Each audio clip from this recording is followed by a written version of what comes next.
If I'd known 1 cup of coffee could burn away 65 years of dignity, I'd have stayed in bed that morning.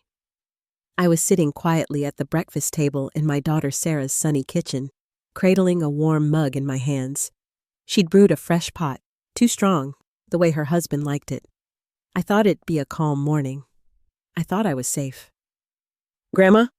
my grandson Ethan said casually, like he was asking for the salt. "Can I borrow your credit card again? There's this thing I need for my gaming setup. It's only $5,000. I didn't flinch. I just said no. That's when Sarah snapped. She didn't yell at first. She let the silence slink around us, thick and toxic. Then, without warning, her hand darted toward me. Not to hit. No, she wasn't that bold. But she did something worse. She tipped my coffee mug into my lap, scalding hot. I gasped, jumped up, the ceramic mug hitting the floor and shattering. The liquid soaked my thin pajama pants, my thighs stinging, my dignity shriveling. Sarah didn't blink. "If you're going to be selfish, maybe it's time you leave," she said, crossing her arms like she was enforcing some office policy. "Either give Ethan what he needs or find somewhere else to live. We're not running a charity, Mom." Charity? That word hit harder than the coffee. I stood there, dripping, burned, silent, my eyes locked on hers. For a moment, I thought I saw a flicker of guilt. But no, it was calculation. I was being measured, weighed, found inconvenient. $5,000, I repeated, voice steady but trembling. "For a kid to buy gadgets." Sarah's lips curled. "It's not a big deal. You've got money. You've been sitting on it since Dad died. I don't know why you're being difficult." "I've been paying this house's utilities," I said softly, "and I've never asked you to cover my prescriptions." Her eyes rolled. "You're lucky I let you stay here at all after your surgery. Remember, you couldn't even walk without help. I've been managing your whole life." And now this. I wanted to scream, not just from the pain, but from the betrayal. They weren't helping. They were positioning. Sarah's care came with strings. No, ropes, invisible at first, then tight, then choking. In that moment, I understood. This wasn't my daughter anymore. This was someone who saw me as leverage, a resource, a stubborn old woman who'd outlived her usefulness. Behind her, Ethan looked bored, still waiting, still expecting the card. My hands shook as I grabbed a paper towel and dabbed my legs. No one moved to help. My breath was shallow, my heart pounding in my ears. Sarah crossed her arms and added, with that same cruel smirk, "You either hand over the card or you're out by the end of the day." There it was, not a request, a threat. I looked at the spilled coffee pooling around the broken mug. A jagged shard with a floral print lay near my foot, a piece of something once beautiful, like me. I didn't argue. I didn't cry. I walked to the sink, rinsed my burned hands under cold water, and turned off the faucet. Then I spoke. "I'll be gone before sunset." Sarah blinked, probably expecting more fight. But what she didn't know, what I finally remembered, was this. Quiet doesn't mean weak. Some debts are paid not with money, but with silence and finality. The guest room door clicked shut behind me. My legs still stung, but the real pain wasn't the coffee. It was knowing she meant it. She wanted me gone, not because she couldn't afford me, but because I was no longer useful.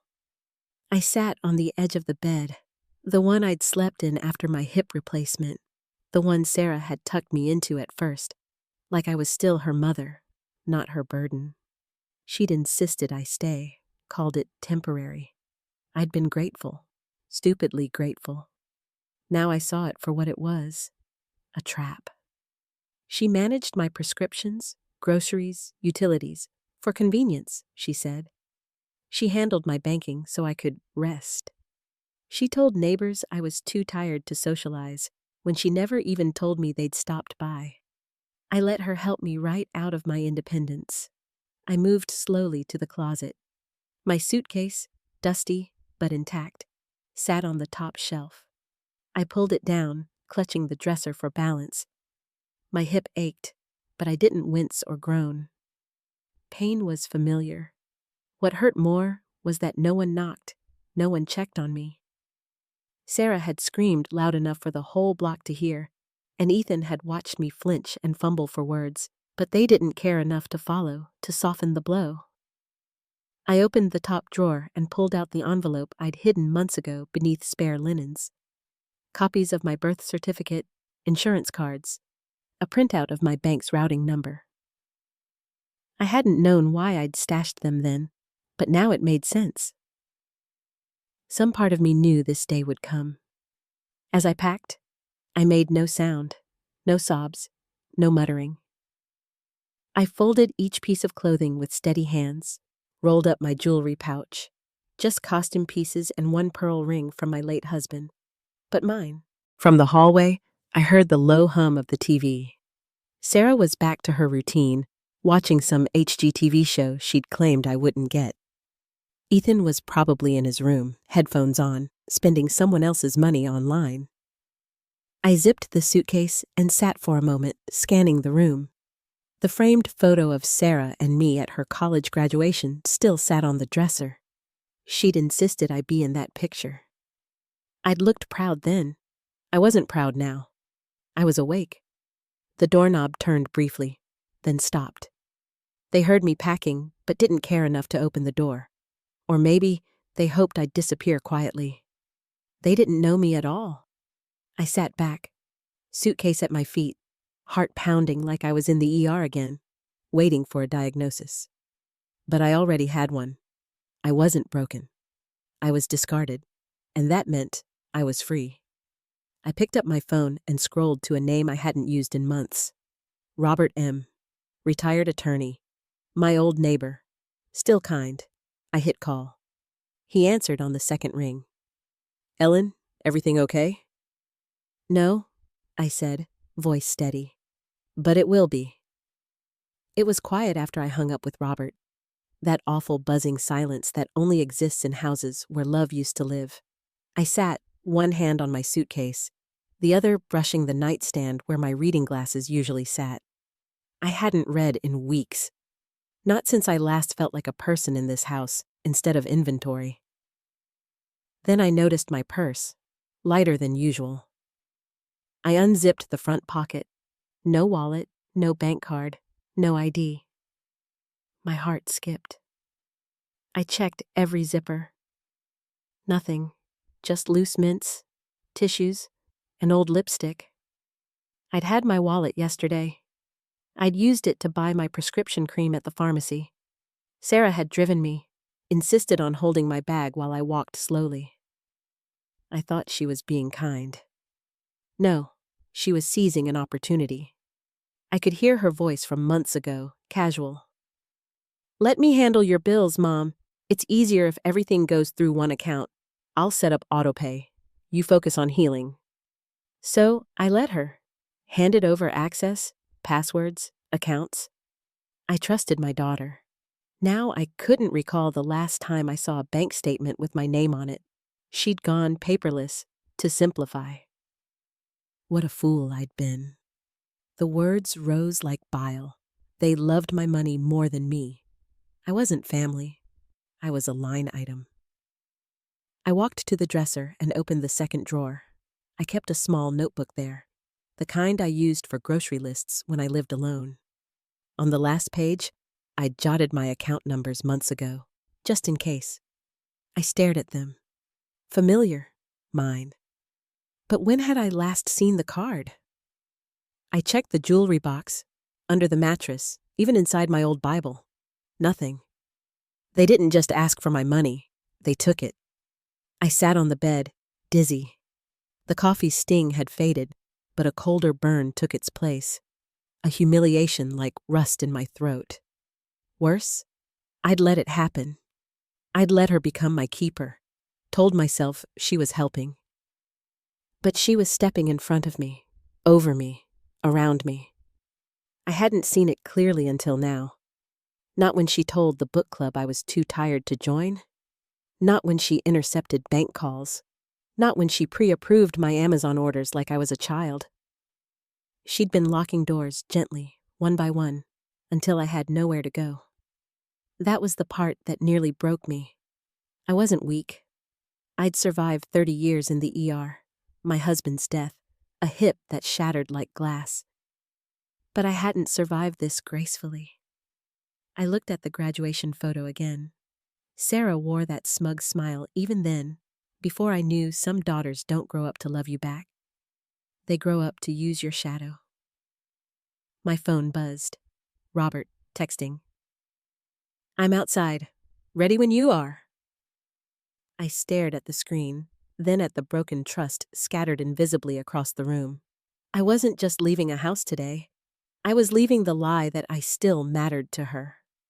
By the time I opened the door, Robert was halfway up the walkway, a calm urgency in his step. He wore his usual navy windbreaker and carried a canvas bag like we were heading to a picnic. He didn't ask questions or look at me like I was broken. He just said, "You ready?" I nodded. The house behind me was silent. No doors opening.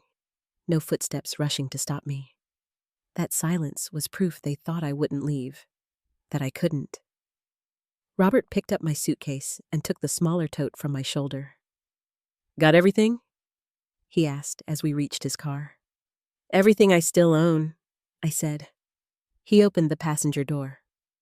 Careful with your hip. That sentence nearly broke me, not because he was kind, but because I realized how long it'd been since someone was kind without expecting a receipt. The drive was quiet. I watched the streets blur past, each turn taking me farther from the house that stopped being home the day Sarah started calculating my worth like a utility bill. Halfway through town, Robert spoke. I saw you crying last week, on the balcony holding that little ceramic bird. Didn't want to intrude. I blinked. What? I didn't remember the bird or crying. I guess I stopped.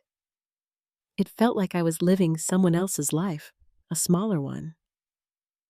I figured something was wrong when you stopped showing up at the library, he said. That's when I realized how deep the isolation had gone.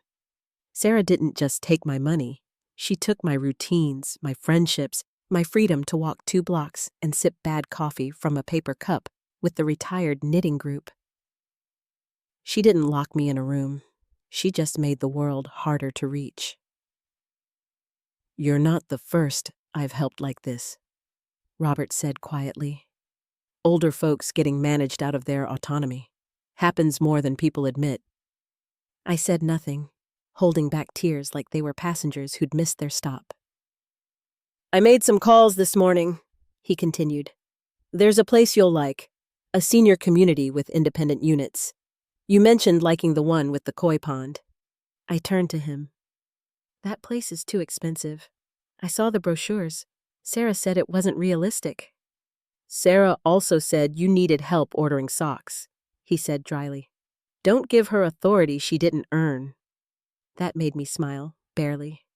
He pulled a slim manila envelope from the side console. Start here. Pamphlets, and we'll talk to a financial protection officer. If your card's missing, we need to act fast. My chest thudded. Not panic, not dread, just truth landing where it belonged. I didn't want it to come to this, I whispered. Robert nodded, slowing at a light. I'm sure you loved her well, but sometimes love's just the wrapping around the poison. I looked out the window. Somewhere behind me, Sarah might have noticed I was gone. Maybe not. But ahead, for the first time in ages, I saw a gate opening. Not a cage, a door. We pulled up to the gates just past 11 o'clock a.m. Silver Oaks. The sign was simple. No frills, just clean lettering on a weathered board. The grounds looked like a life I thought belonged to someone else. Blooming azaleas, a shaded bench under a maple, a koi pond catching sunlight like a mirror. Robert parked, letting the quiet settle. I stared at the entrance. "I'm not ready," I said softly. "For what?" he asked. "To want this." He didn't reply, just nodded. That's what I liked about Robert. He never filled silence with pity or empty words. Some moments deserved space to breathe. We stepped into the lobby, and it hit me. The place smelled like citrus and fresh-baked bread, not antiseptic or sadness. It smelled like living. The receptionist, Mia, stood to greet us, kind but not syrupy. "Clara, Gerald called ahead," she said. "Said you'd be visiting. Welcome." I almost corrected her. Visiting sounded so permanent, but I didn't, because something whispered, "Let it be." We toured the courtyard first. Robert walked slowly beside me, letting me set the pace. We passed a small library, a crafts room, a senior yoga class. Two older women laughed as they struggled to roll up their mats. They weren't being managed, they were living, choosing. Every room had sunlight, every hallway had windows. No one hovered, no one needed permission to step outside. At the koi pond, I stopped. The fish glided beneath the surface, gentle, aimless, like they had no urgent place to be. "I used to sit by water like this to think," I said. "Before all this." "You still can," Robert said. We sat for a while. I didn't speak, just existed. For the first time in months, I wasn't someone's problem. I wasn't Sarah's headache or Ethan's wallet. I was just Clara. Mia brought us to a quiet tea room with a tray. 2 cups, lemon cookies, a brochure. Nothing pushy, just a gentle offering. I held the cup, grateful for its warmth, and stared at the brochure. There it was. The studio with a kitchenette and balcony Sarah had said not to consider. Month to month, no pressure. Move in, ready. "Don't get your hopes up," she'd told me. "Places like that are for rich retirees, not you." I read the number again. Not cheap, but not impossible. Not if I had access to my accounts, a say in my life. "I don't know if I can afford this," I said, more to myself. Robert sipped his tea. "Let's find out. But first, file the paperwork. A financial protection order. I'll help." That word hit hard. Protection. Not because I was fragile, but because I was done pretending I didn't need shielding from my own daughter. I looked at the brochure, then at Robert. "Okay, let's start."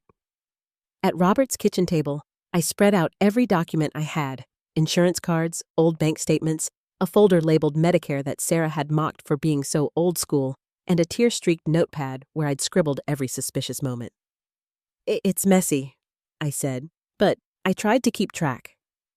Robert adjusted his glasses. "Messy's fine. Truth usually is." He flipped through, nodding.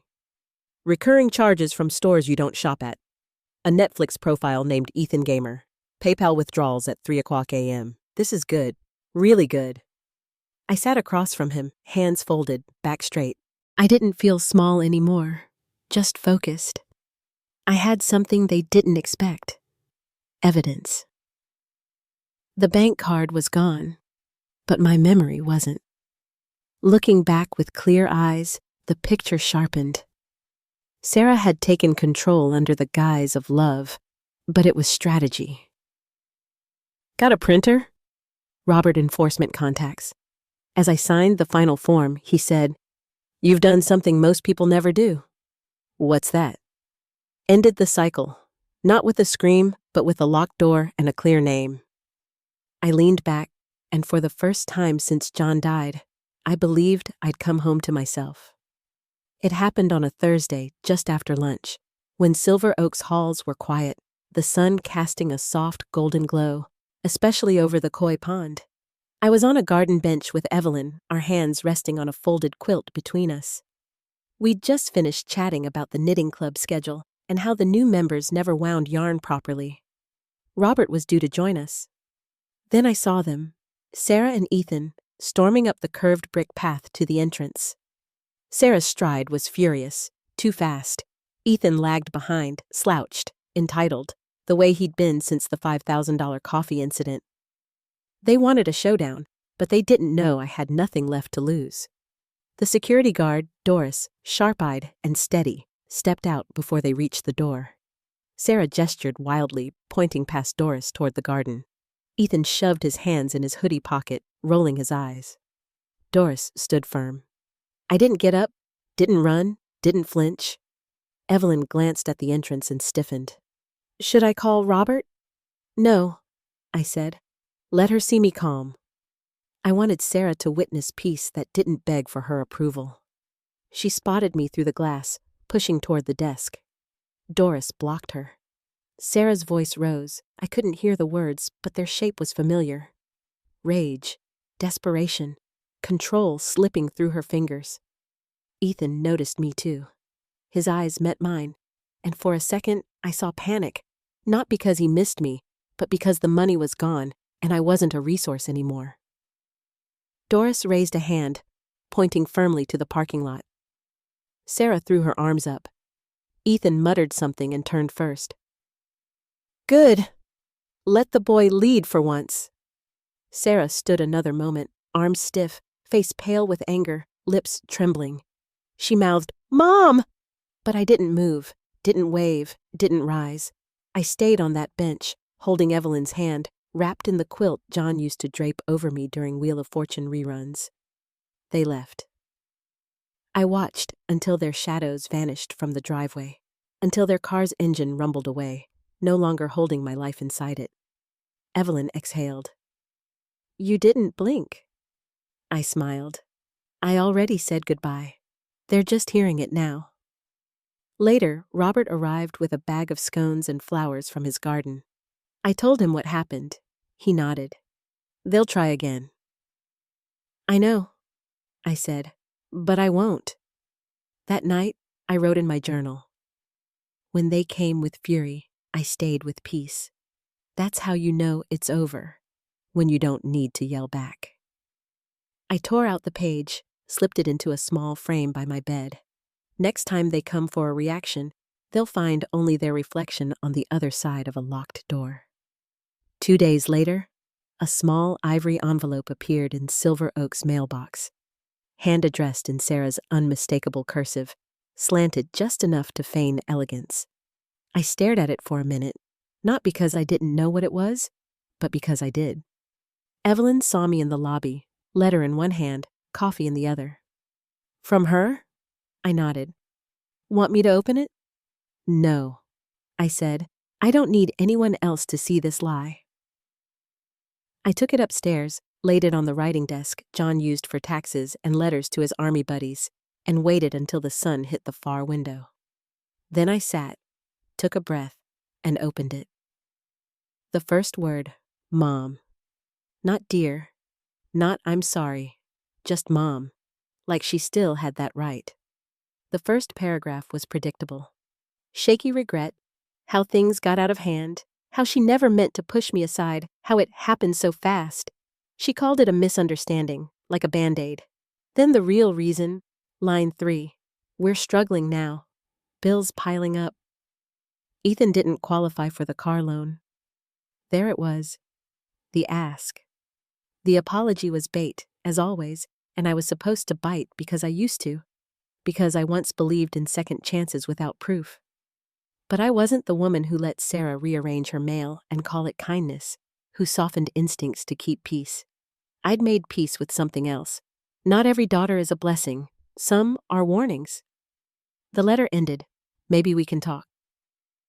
I miss you. We all do. I closed it and checked the envelope. It was thick, like she'd included something.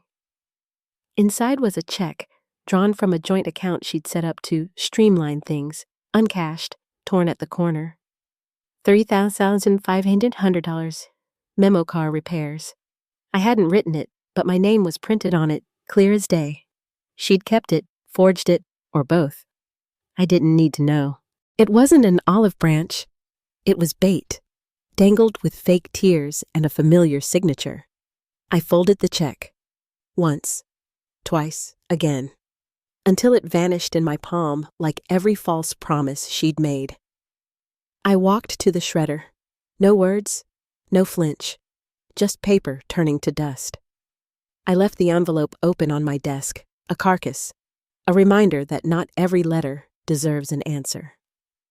When Robert stopped by with his usual lemon cake, he saw it and raised an eyebrow. She tried again? I handed him the letter's remains. He read in silence, then handed it back. Still thinks you're a mark. Not anymore, I said. That night, I didn't journal. The sentence was already in my head. I don't care what you meant. What you did was enough. The call came at dawn. I was up, watching the koi through morning mist, a cup of hot water steeping beside me. Robert's voice was calm, firm. The trust flagged another forged check. Same account, same signature. You didn't write it. I know, I said. She sent me one last week. A pause. Well, now the bank knows too. Sarah had tried one more dip into my accounts, but the trust's locks snapped shut. The bank had proof.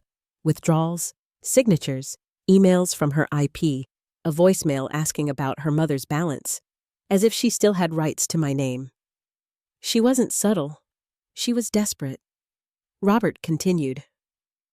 The financial abuse specialist filed a report with the Elder Protection Unit. It's under review. My chest didn't tighten. It expanded. I hadn't just escaped. I'd set the trap. Hours later, 2 plainclothes officers visited Silver Oaks. Not for Sarah, but for a quiet interview with me. Courteous, gentle. One took notes, while the other asked about my records, journal, withdrawal history. I handed over copies. Itemized, highlighted, ready. The younger officer said, You're not the first, Mrs. Whitman, but you're one of the few who saw it early enough. I almost corrected him. It wasn't early, just early enough. By noon, I got confirmation. Sarah was under investigation for financial misconduct, elder fraud, forgery. Ethan was mentioned in a flagged transaction. I didn't rejoice or mourn. I sat in the garden, thinking of every time she'd said, You're lucky to have me, while reshaping my life to serve her. She treated me like a locked door she held the keys to, never expecting I'd change the locks. Evelyn came by with warm banana bread and ginger tea. She knew, everyone at Silver Oaks did, not because I told them, but because they saw the storm come and me stay seated. Think she'll be arrested? Evelyn asked gently. I don't know, I said.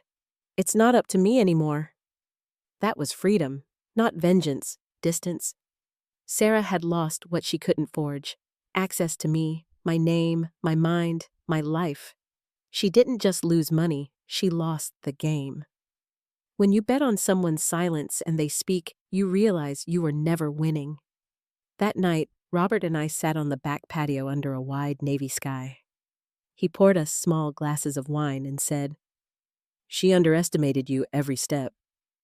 I underestimated me too, I replied. He raised his glass. To recalculating. We clinked, and I said something I hadn't in years, but knew was true. I'm safe. Not just from Sarah, but from needing to explain myself to anyone who thought my kindness was surrender. I slept with the window open, the wind sounding not like a warning, but applause.